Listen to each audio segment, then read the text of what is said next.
et je vais vous présenter, si vous voulez, depuis 1994,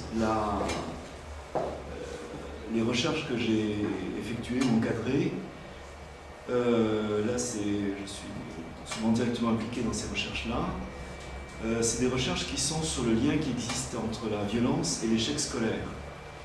Donc, si vous voulez, ça va vous donner un petit peu Je vais arriver dans la deuxième partie de mon intervention à vous parler de choses assez pratiques et concrètes, mais je trouvais qu'il était important que vous voyiez d'où je me place pour parler de cela. C'est-à-dire quel était finalement mon terrain ou le contexte de la recherche dans lequel ce que je peux vous proposer aujourd'hui, ça a été construit. On parlait des années 90, là où j'ai quitté les neurosciences pour les sciences d'éducation. J'ai vraiment arrêté mes recherches en neurosciences à cette époque-là. C'est des recherches qui concernaient, comme vous en parlez vous-même, la plasticité du système nerveux. Donc j'étais finalement dans les quelques centaines de chercheurs qui ont montré que le cerveau était beaucoup plus plastique qu'on l'avait imaginé auparavant, et que celui-ci est capable de se remodeler, de se réparer, on peut dire aussi, et d'apprendre tout au long de la vie. Donc la vision finalement de l'ordre de la connaissance, qui est une vision qu'on voit apparaître dans le discours de Jacques Delors en 1996, en 1996, est tout à fait fondée sur une base biologique. C'est possible d'apprendre tout au long de la vie. Les images qui nous sont données de dégénérescence cérébrale, c'est la pathologie, c'est l'accident. La normalité, c'est plutôt les joyeux vieillards que nous voyons à nos d'antan, ils continuent à être productifs et il n'y a aucune raison que ça s'arrête. Alors, au niveau du cerveau, qu'est-ce que les neurosciences ont à dire sur les motivations? Eh bien, juste le faire assez rapidement, c'est au début des années 50, on va voir que finalement, dans le cerveau, il y a des neurones que si on les stimule, dans ce cas-là c'est électriquement, mais ça pourrait marcher avec des microcanules et de la cocaïne, ça serait pareil. Si on les stimule, les animaux vont faire la même chose, ils vont reproduire le comportement qui a provoqué la stimulation. Si le rat se stimule en appuyant ici sur un levier, eh bien il va répéter cette activité d'appuyer sur le levier et il va le faire sans plus pouvoir s'arrêter.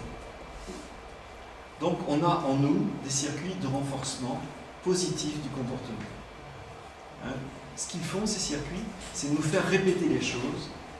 Et quand on demande à des êtres humains qui sont implantés de la même façon avec une électrode, et qui font pareil, qui appuient comme ça, et bien on leur demande qu'est-ce que vous avez ressenti, et dans ce cas-là, ils disent un très grand plaisir, sans saturation.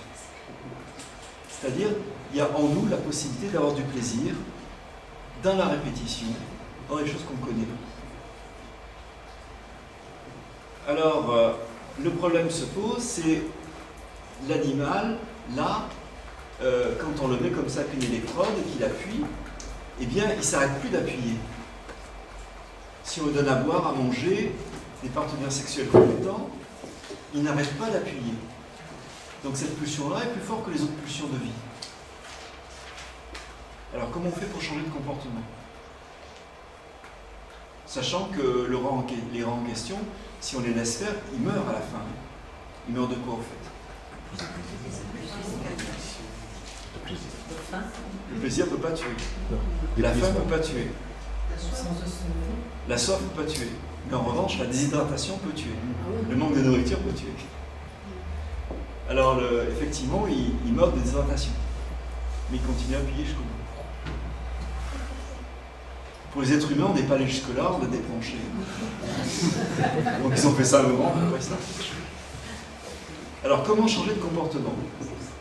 Alors il se trouve que, c'est pour ça que j'ai envie de vous parler un peu du cerveau, parce qu'il existe également des circuits de renforcement négatif, c'est-à-dire lorsqu'on appuie pour exciter ces circuits, les êtres humains, comme les animaux, n'ont pas envie de répéter. C'est les circuits qui permettent de changer de comportement. Et quand on demande des êtres humains qu'est-ce que vous ressentez quand vous êtes stimulé là, ils ont dit ben, ça m'a fait un peu peur, ça m'a un peu angoissé, j'étais pas bien, je me sentais anxieux, j'ai pas aimé, je trouve pas ça agréable. Et quand c'est que ça fonctionne ces circuits, eh bien quand le sujet, animal ou humain, ne peut plus faire comme avant. Et là on se retrouve donc avec un apprentissage, puisque l'apprentissage devient nécessaire quand on ne peut plus résoudre le problème qui nous est présenté avec les représentations, avec les outils cognitifs qu'on a déjà construits.